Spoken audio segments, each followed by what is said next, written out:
Hi, and welcome back to the Delve podcast. I'm Allie. I'm a staff therapist here at Delve Psychotherapy of Chicago. And I'm Adam, the Executive and Clinical Director at Delve. Here at Delve, we offer individual, couples, group, and family therapy.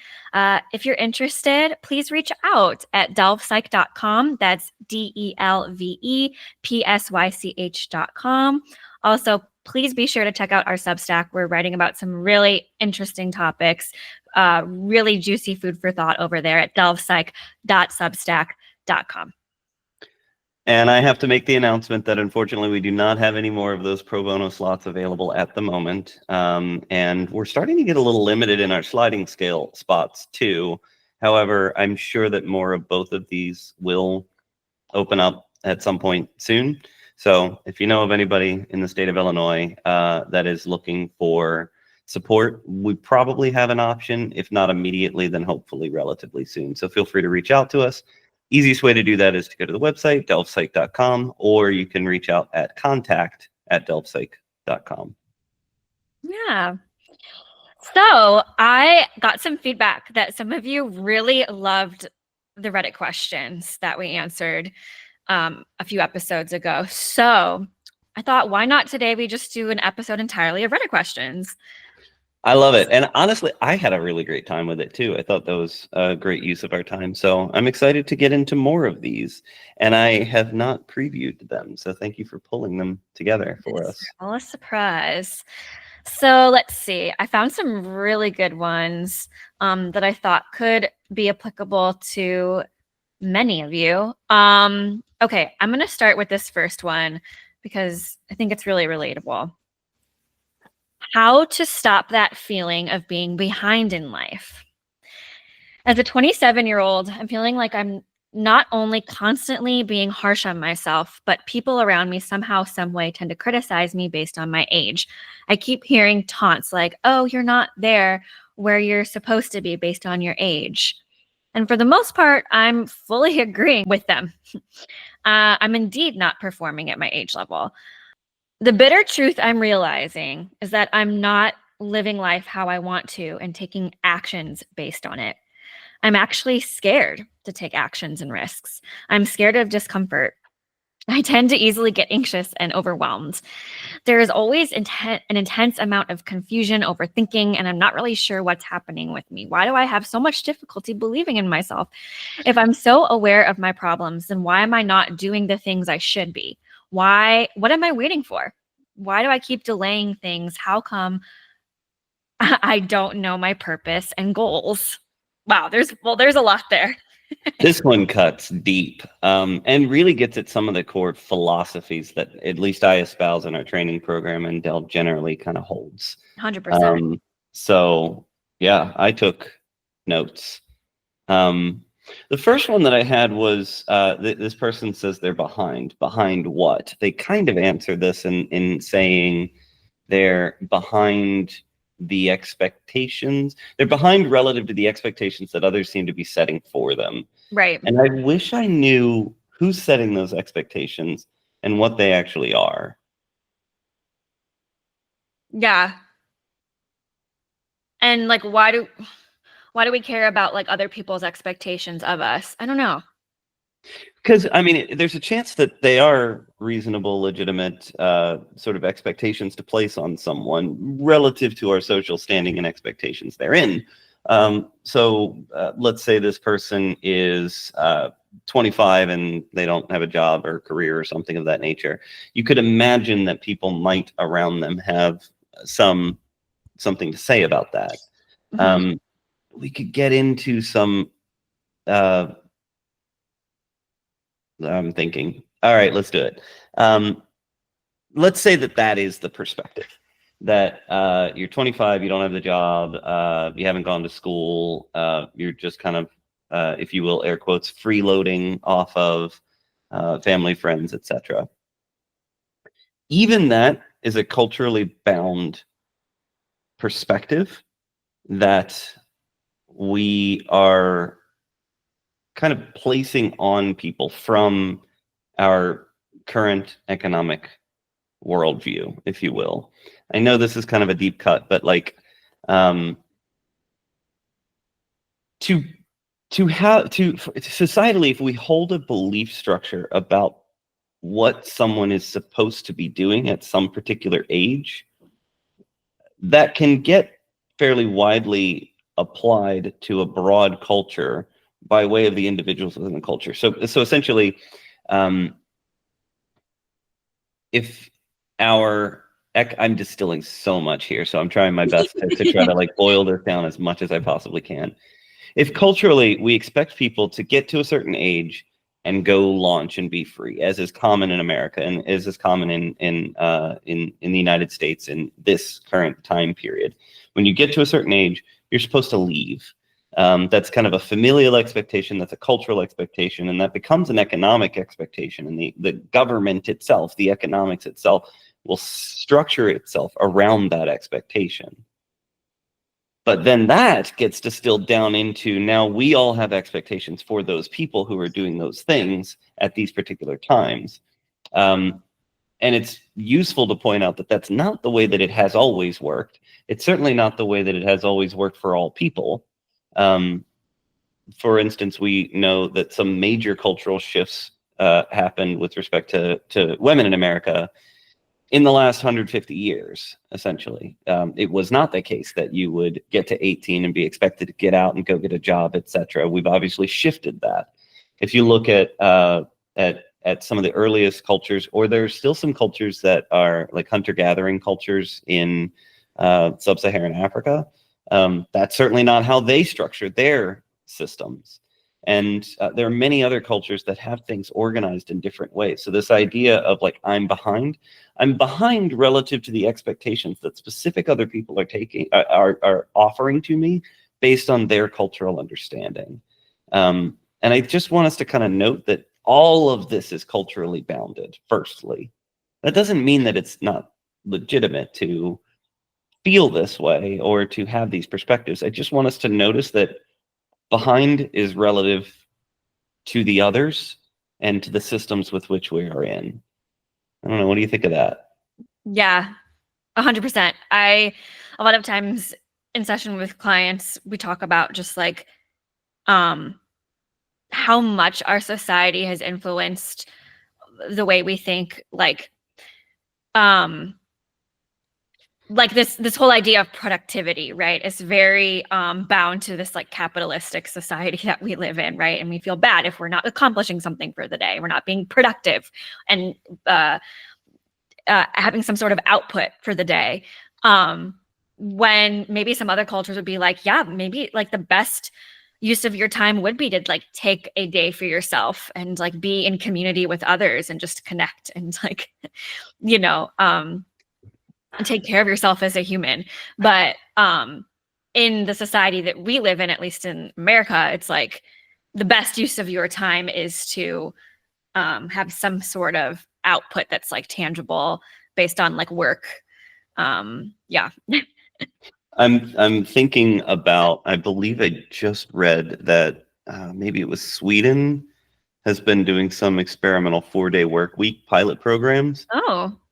And at least what I found, we at Delp, by the way, we try to operate on a 4-day work week. I mean, I don't tell my clinicians what they can and can't do by and large. So if they want to work 5 days or 6 days, they're welcome to. But generally speaking, our standard is a 4-day work week. And my personal experience with all of my employees is that it doesn't harm productivity at all. And I think that's what they found in the Swedish studies here too. I'm trying to look.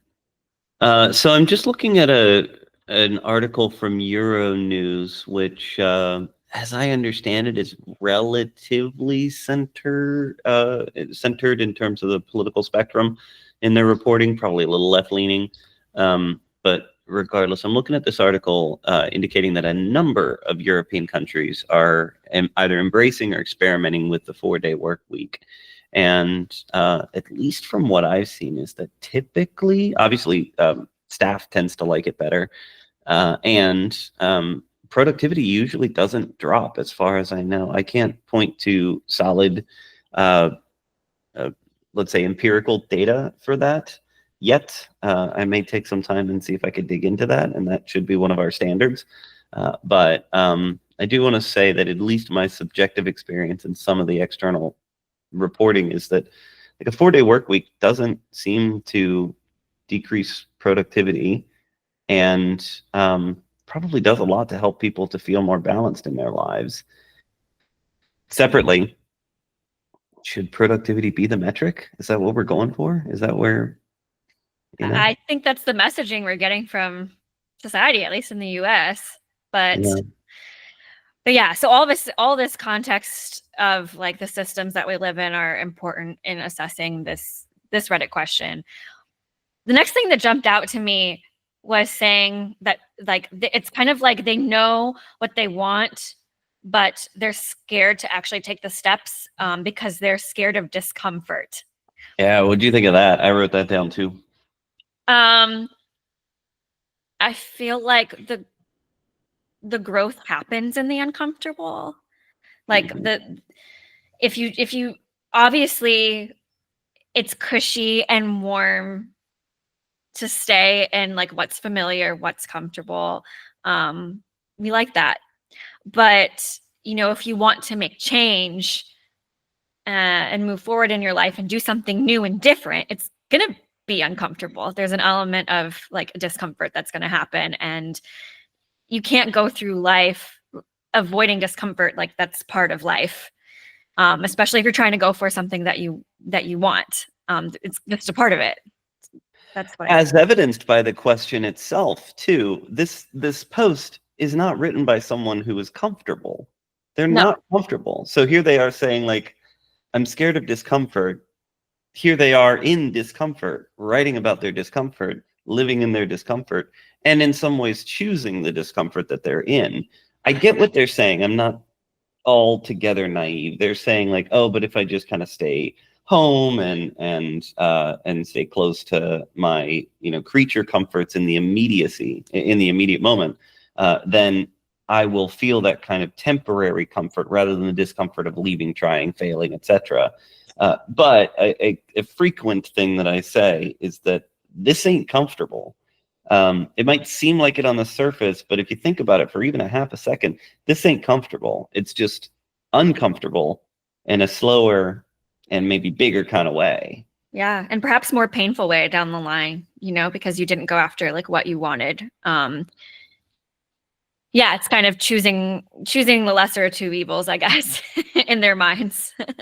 Right. Right. Absolutely. I do think that shifting the mindset away from the immediate to the intentional is difficult. It's the difference between what we would call reacting and responding to emotion. I think I've got a Substack up on that. If not, I should, but I think I did. Yeah.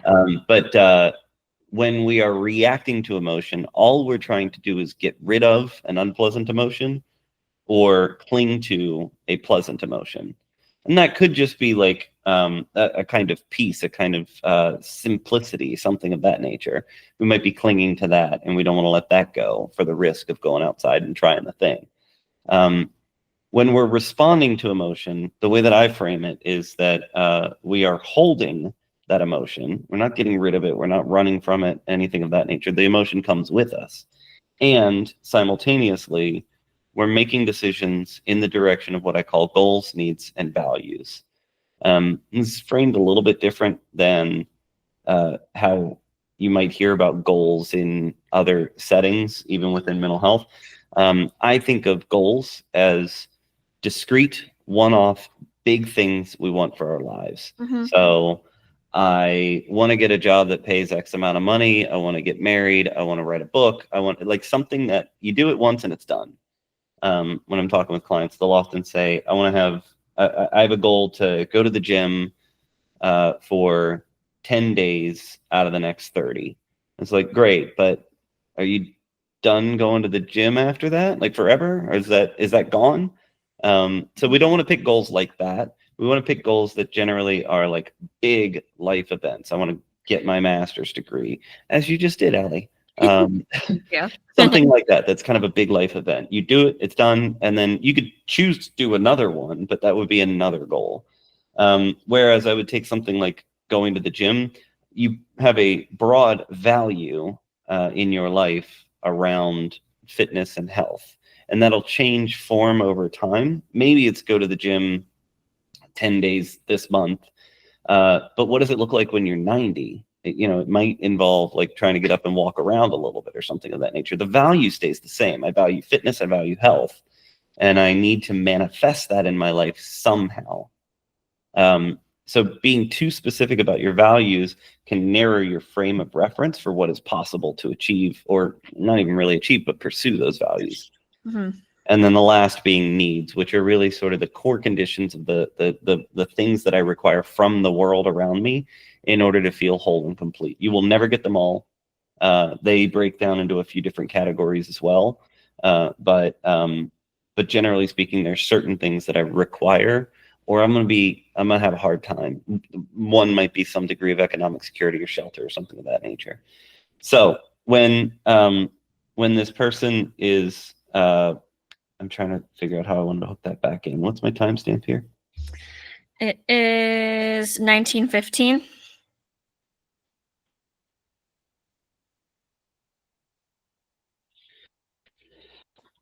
So when this person is describing this kind of movement toward trying to cling to the pleasant emotions and run from the unpleasant emotions, all they're really saying is, I'm struggling to pursue my goals, my needs, and my values.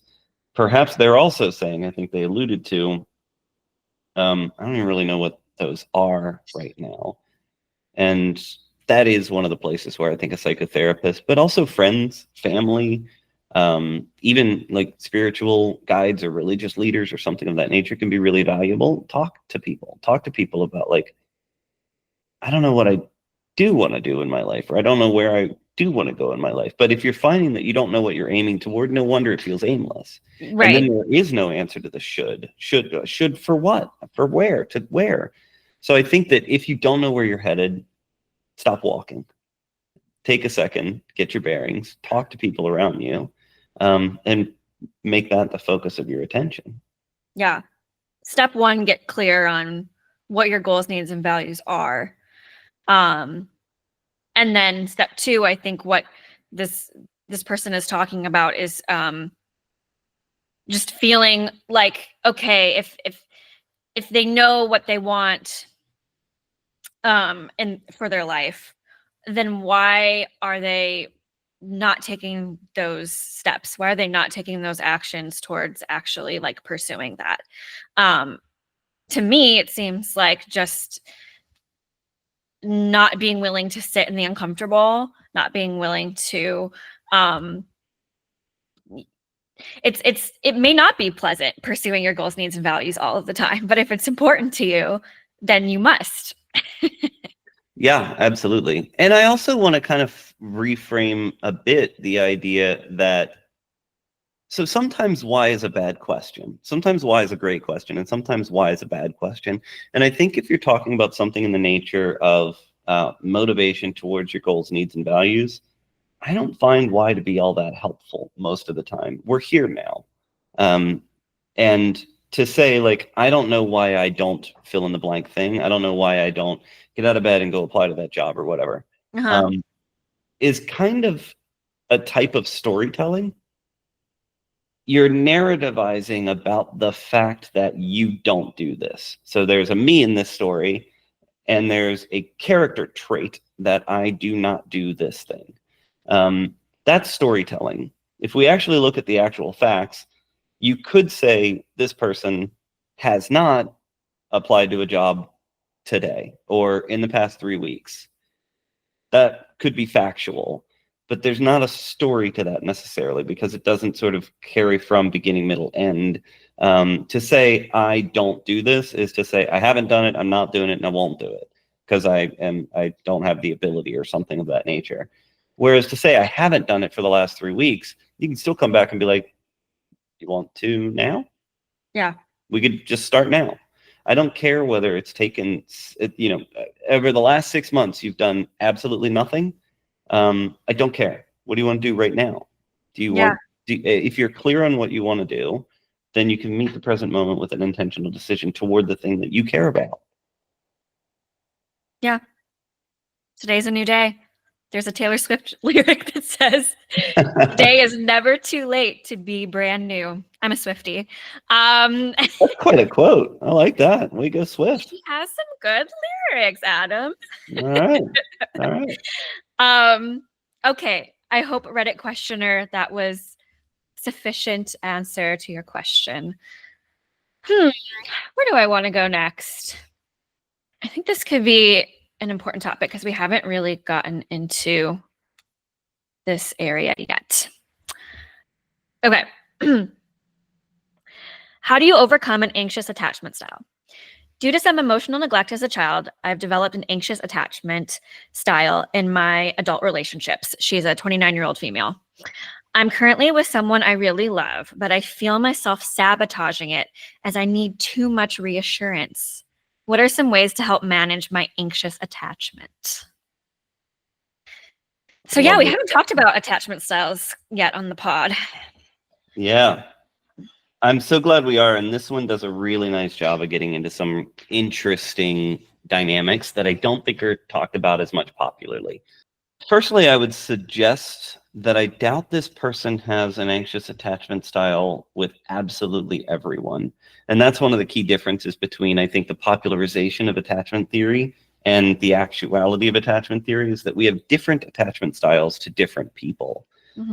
It is entirely possible to have a secure attachment relationship or dynamic between myself and my mother, to have more of an avoidant one between myself and my father, to have a secure one between myself and an employee, to be anxious relative to a romantic partner. It's entirely possible to have different attachment dynamics with different people, and for you to adopt different roles within different relationships over time. So perhaps you tend to be very secure in your friendships and very anxious in relationships. I'm thinking of a Love Is Blind, cast member that very much demonstrated that. And it's also entirely possible to be in one role in one romantic relationship and then come into another romantic relationship and discover that you're in a different role. In this one, I was more anxious. In that one, I'm more avoidant. In this one, I was more secure. And now I've turned more avoidant.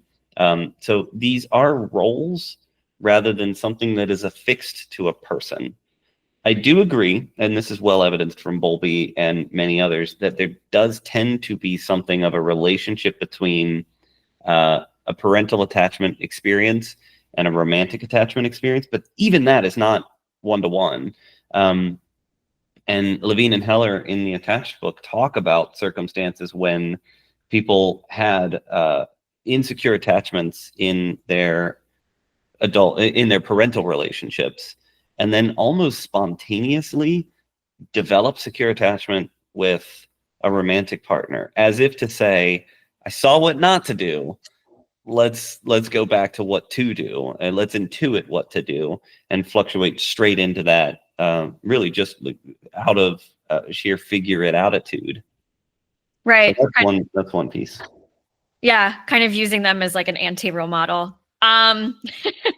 Yeah, no, I think this is really important and something that you made me think differently on this topic too, because kind of the popularization of this in the zeitgeist is like, I am this, I am that, I am this attachment style. Versus it could vary based on the person that you're with, based on each relationship. Like it's not hard and fast that you always will have an anxious attachment style, which with every partner that you have. So yeah, I found that shift in it really interesting because I don't think that that's the popular understanding of it.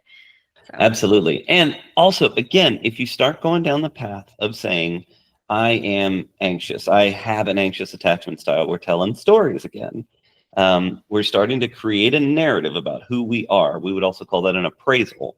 We're creating an appraisal about who we are, which again has a beginning, a middle, and an end. I've been this way, I am this way, I will be this way. Where's growth in that? If you start to believe that, then you've decided that you cannot grow. You cannot change. Or you've even made it, perhaps you've just made it more difficult. I am this way and now I need to change. rather than what we could do is frame that as, I have tended to do this, I tend to experience this, and now I want to try some different things to see if I can create a different experience for myself. You are existing in a moment. You are not a static entity. It's sort of like think of yourself as the ship of Theseus that you truly are.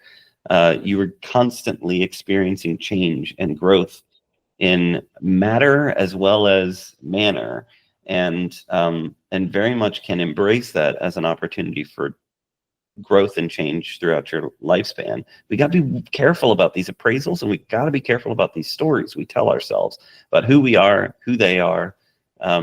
We're way more dynamic than all of that. And the stories are often the thing that creates the stuckness that then we rail against.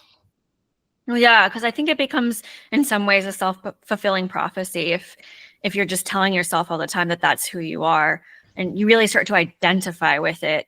I can't remember, what was her name on the most recent season of Love is Blind? Was it Madison? Who was the one that was like, I am an avoidant? Yeah, I don't recall. I don't their name. remember the name of it. But I think she very much like identified with it and just kept acting as such in that manner.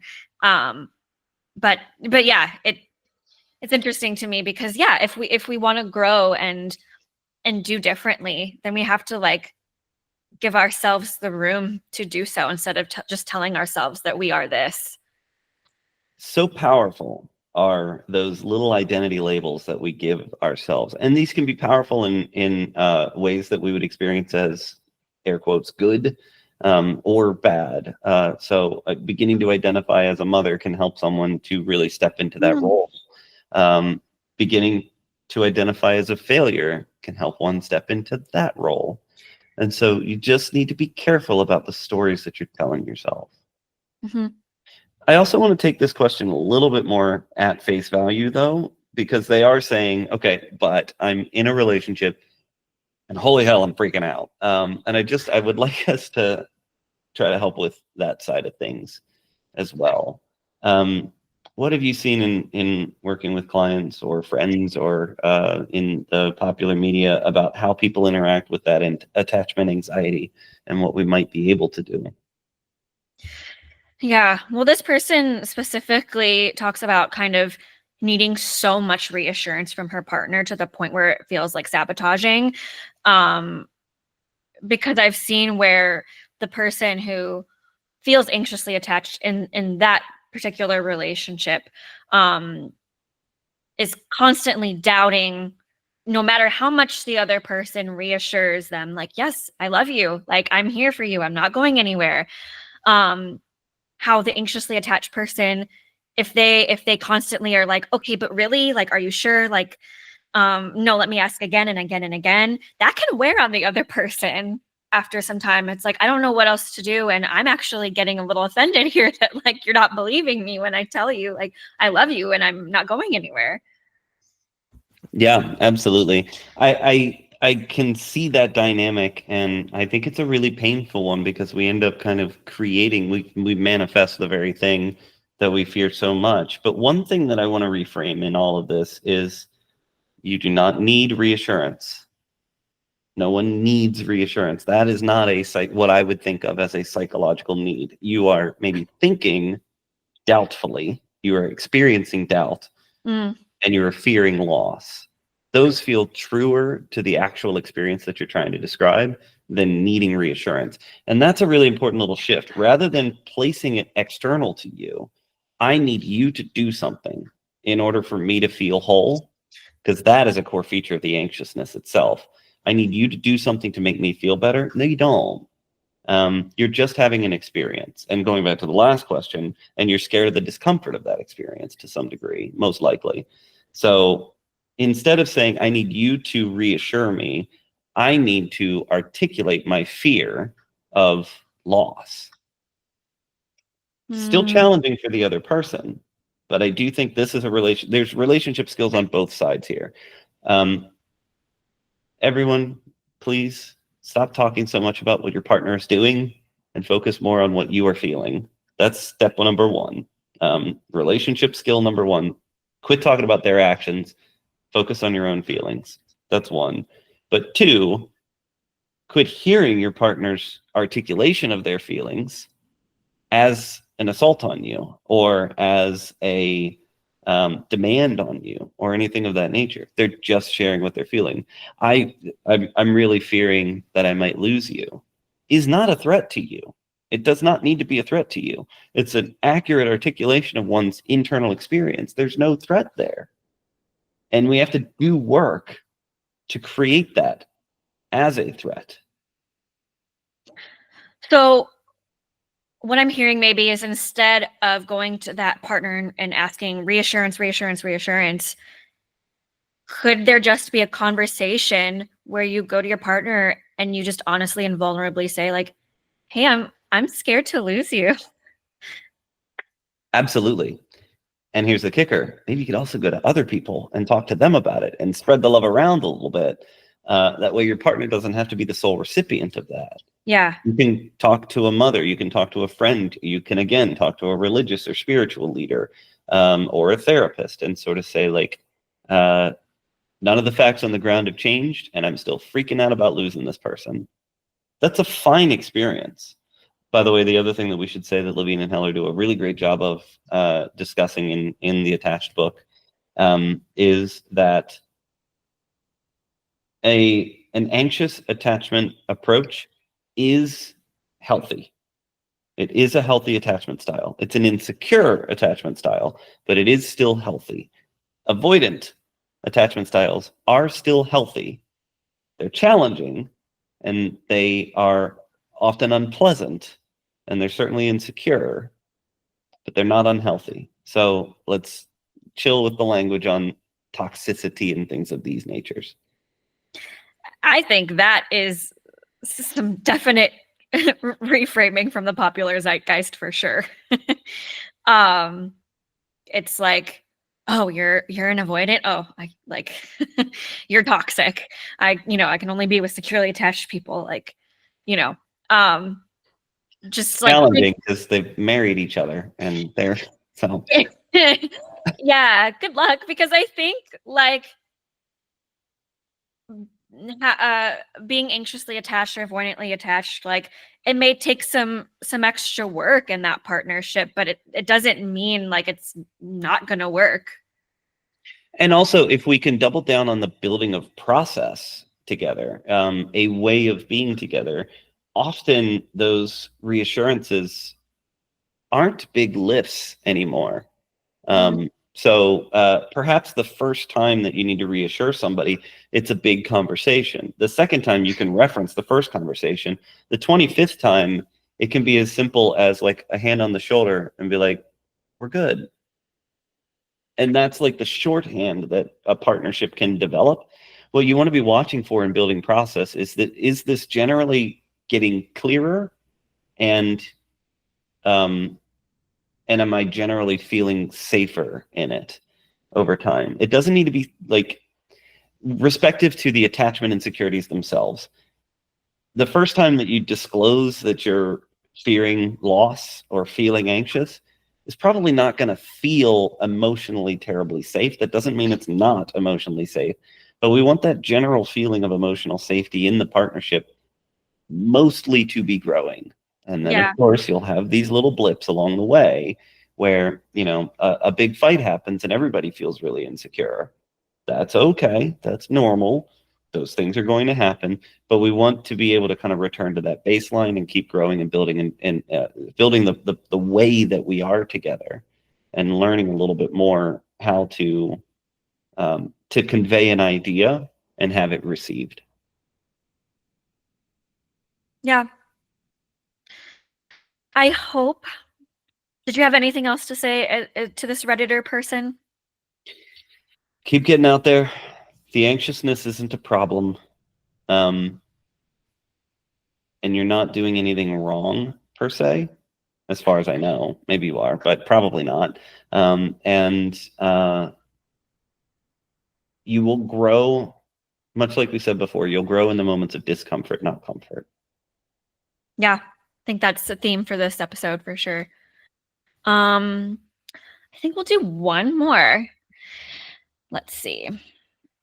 This last one, I specifically wanted to get your male perspective on, Adam. And I think it would be good. Adam and I run a dating group together, and I think that your like male perspective for this guy who's trying to date would be helpful. Okay. The person asks, how do I accept not being tall? I, 19-year-old male, am around 5'8", which kind of bothers me. I'm aware that I can obviously find a relationship, but I realize that I wouldn't be someone's ideal/dream person, which kind of makes me not want a relationship in the first place. I would want to be perfect for a potential partner, and my height sort of prevents that. Is there any way to accept this and not wish I was 6'2" or something? Woo! You can wish away. It's just not going to do anything. So have fun wishing. This is painful, I know, because we could map this onto any number of insecurities about our physical appearances. And the wishing doesn't necessarily do anything.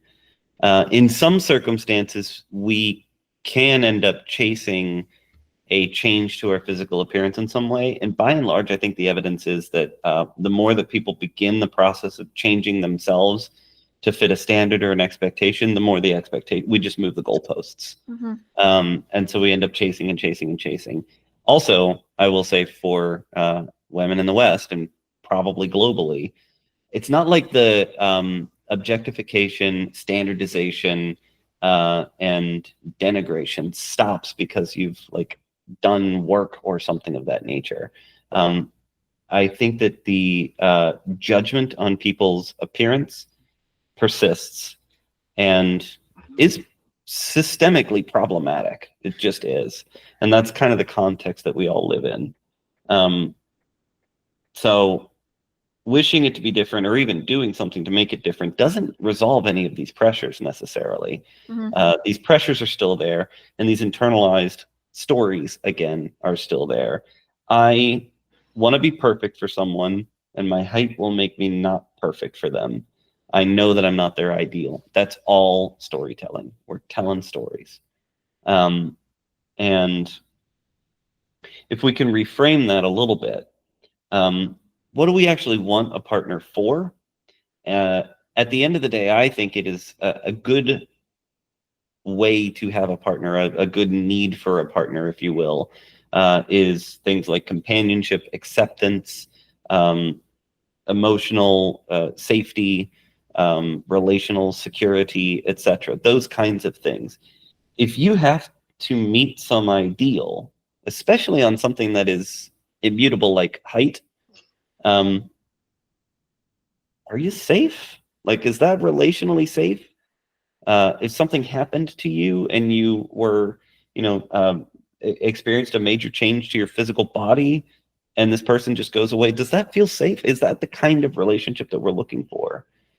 And I think something I've said in dating group in the past is whatever you're insecure about, go right at it. You want to make sure that whoever you are dating is okay with whatever the thing is that you're really insecure about. Makes you feel more at peace and calmer about that insecurity. I'm also remembering, I don't know why Love is Blind is so much in the theme this time around, but there was a little bit of a question about height amongst a couple in the most recent season. And I found it really heartwarming how quickly it was like, I noticed that. Who gives a damn? This is my person, and I'm locked in. And they together, like very quickly, were like, it's a thing. We're moving on, which probably made him feel more secure in that. So it's a gift that you can offer to the other, but also if you're the seeker, if you're the one seeking, pay attention to how you feel about this thing as you are in relation to the other person. Also beware of the stories you're telling, because you could go down the anxious attachment route that we talked about before, where you're sort of like, no, but it bothers you, doesn't it? It bothers you. You're just not telling me that it bothers you. Uh-huh. But you do not need to be a certain height to be loved or lovable. And I suspect that you're going to need someone who makes sure you feel that way. when you're in a relationship with them. Yeah, I like taking the different perspective of like, okay, well, what kind of partner are we seeking? Like, do we want a partner that cares the most about whether or not I'm 6'2"? Like, is that the kind of person we want in this partnership? Yeah, and just kind of like shifting the perspective on that. I'm not saying it doesn't suck, and I'm not saying that women don't um have a certain standard for height. Not all women, but I've definitely heard women talk about height and how it's important to them. That's a whole nother conversation, I guess. But yeah, so like I feel for you. And also, I don't know that like if we're looking for a meaningful long-term romantic relationship that like that would matter with the right person. So Right. Which is to say, when you experience any level of judgment on that, firstly, don't just cut and run because you're experiencing some judgment. But when you start to experience that judgment, it's a conversation with the other person. Like, hey, this is something that I'm a little bit insecure about. And I heard you kind of crack a couple of jokes. And I got to be honest with you, like when I hear those jokes, I start to feel that insecurity in myself. Notice my phrasing there a little bit. It wasn't, don't tell those jokes, which would be a hard boundary. It's, when I hear X, I feel Y. When I hear these jokes, I tend to feel that insecurity. And I'm also not telling them what to do. I'm just describing what I'm feeling. If that conversation goes well, you'll probably be fine, as long as it keeps going well. If that conversation goes poorly, one, you felt that insecurity about the thing that you're already insecure about. You tried to address it. The other person wasn't effective in helping the circumstances insofar as they're able to. So it's kind of telling you something about how you are going to feel in this relationship. So choose to continue your participation in that relationship quite carefully. yeah, that tells you a lot by that conversation, how you were received in that conversation, how you feel after that conversation, how they meet your insecurity there. So And I want to suggest as well. I'm sorry to jump in again, but no. I think the more seriously we take our boundaries, our own emotional experiences, our own safety, and our own worth, the fewer dating options you will have. You will tend to have fewer and fewer and fewer people that are decent matches with you. And you'll tend to make it less far with people overall. And that is a good thing. It can be quite painful and quite lonely, but something that you and I also both talk a lot about is build out the rest of your life. In that time and space you now have, build out the rest of it. Yeah. All right. I think we're done with the Reddit questions today. As always, I like to ask about your quote behind you. Today it says, quit trying to solve problems you don't understand.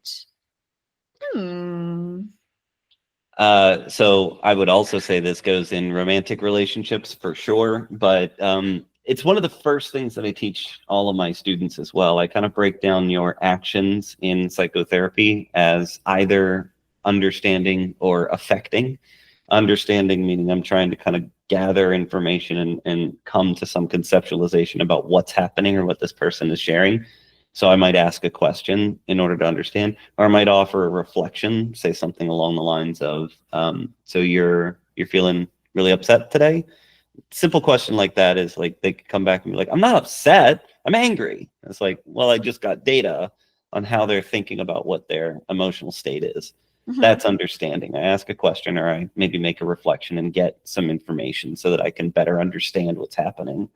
And then affecting being a lot of the things like, well, I'm not so sure that that makes sense. And I'm starting to change the way that the person may be viewing the situation. I'm introducing new data, shifting maybe the framing of the problem, etc. This can get much more complicated than that, but that's the first distinction I would make. The very first bifurcation is the difference between understanding and affecting. And one of the biggest mistakes that I see very early therapists and a lot of people in relationships make, is they just plow ahead with trying to affect the situation, Right. without bothering to even understand what it is. Yes, 100%. Um, I've experienced too just this urge to just go right to fixing. And I think what you've helped me to learn and grow in as a therapist is like sit with the problem first and really explore it. Have you tried several different domains? Have you explored the psychodynamic aspect of this? Have you explored the cognitive perspective, the emotional perspective, the systems perspective?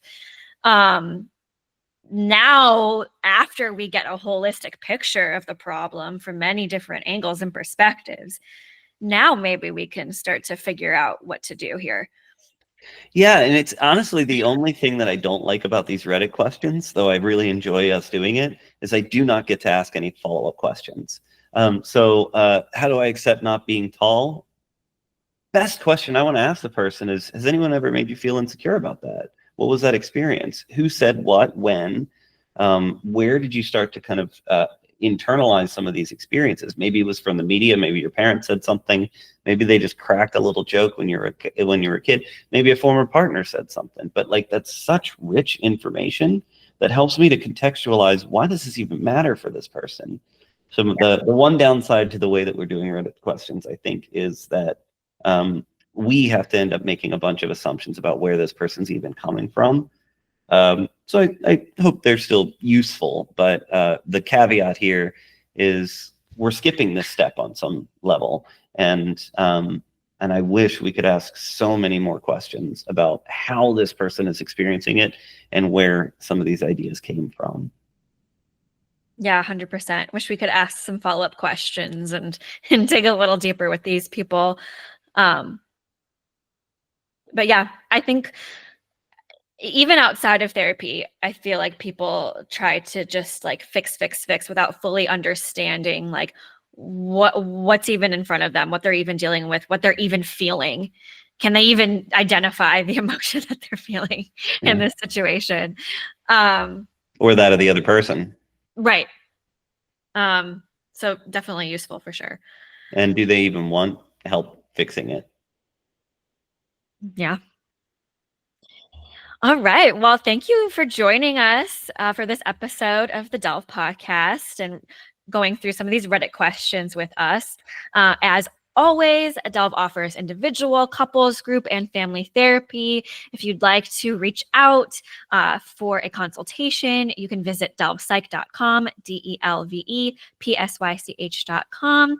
And also, do check out our Substack. We're writing about a lot of interesting topics over there at delvepsych.substack.com. Thank you, Allie. Thank you. We'll see you all next week.